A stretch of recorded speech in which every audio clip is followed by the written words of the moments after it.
Good evening. We present the news summary. The Anti-Corruption Commission has brought new charges against Laura and Mukesh Valabji. Mrs. Valabji was not in court today. The matter was adjourned to ensure both parties, who are remanded in custody, attend court with the co-accused Farin Rajan and will now be heard on the 9th of next month to resolve administrative matters. The new charges are centered upon the creation of a false document purported to be a loan agreement which enabled the purchase of shares valued at $4 million in a Myanmar telecommunications company.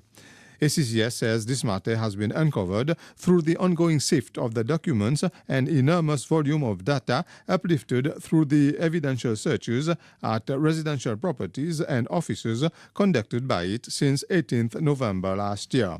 It adds that this new set of charges involve criminal activities in Seychelles, Myanmar, Singapore, France, and the US, and involve a single transaction. The ACCS will continue to sift the evidential material uplifted for inclusion in the cases already before the Supreme Court, but anticipates that further inquiries and possibly further charges and suspects will be identified as a consequence. President Wival Ramkalawan met with the disaster committee responsible to prevent flooding in Victoria and Montfleury. The committee provided an update on the work they have carried out during the past month in Victoria and Montfleury, and additionally in Port-la-Rue following recent flooding there. Further sites have been identified in Victoria where drainage needs to be improved. The most extensive work which the committee will be undertaking in the coming month is the silting of the lagoon at Montfleury, a project which President Ramkalawan has set a deadline for the end of July. We also have a lot of design work that we are doing. It requires a lot of coordination between the different agencies because it has an impact, whether it's transport, whether it's utilities, whether it's those responsible for managing the rivers and waterways. We need to ensure that that coordination is there so that everybody has a buy-in to the design and everybody's satisfied with the end product. So this gives us a forum as well for us to discuss this as well as update the executive on the works that are being done. And we also had the opportunity to look at a few things that were perhaps outside the scope of the committee when it was originally formed. This committee was formed to look at a little bit at Victoria and the surrounding areas, but we've seen over the past weekend that we had some flooding issues also at Port-la-Rue. There are some discussions and visits that have been lined up in the coming days and weeks. So it gave us an opportunity to have a quick discussion at a high level in terms of what are the challenges that we are aware of that exist at Port-la-Rue today, what is the current infrastructure that's there, and what are perhaps some of the directions we could look at taking to solve this issue in the long term. The Minister for State of Affairs for Saudi Arabia, Ahmed Kattan, was on an official visit in the country this week. He made a courtesy call on President Ramkalawan this morning at State House, where he delivered a special message from the King of Saudi Arabia to the President. The Minister of Foreign Affairs and Tourism, Sylvester Radugon, was also present. In a press conference later, Minister Radugon said the visit was an opportunity to review diplomatic relations between the two countries ahead of his own visit to Saudi Arabia as of this weekend. A lot of ongoing projects, or at least proposals from Seychelles, areas that we could cooperate on. So we sort of reviewed those various projects and proposals. Separately from that, I had already planned an official visit to Saudi Arabia as from this weekend at the invitation of the Saudi foreign minister. And during that visit, we will be, with Saudi Arabia and Seychelles, signing two agreements. One is a general cooperation agreement, and the other one is an agreement regarding tourism cooperation.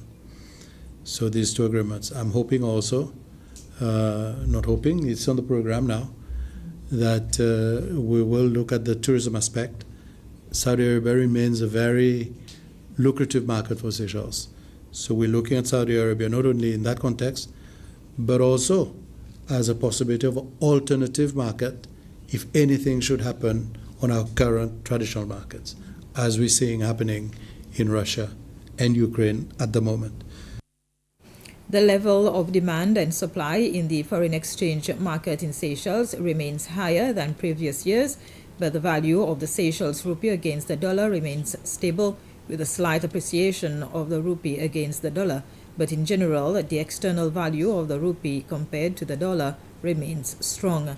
It was the head of research and statistics at the central bank, Brian Cometan, who made the remarks in the monthly press conference of the central bank. We are experiencing high inflationary pressure coming from abroad. So, and this is a concern for the central bank, given that it impacts the ability of consumer to spend. And we feel if we consider income level and the increase in the high inflation, so the purchasing power of individual has been severely impacted, which is not a good development if we are to support a recovery in the economy.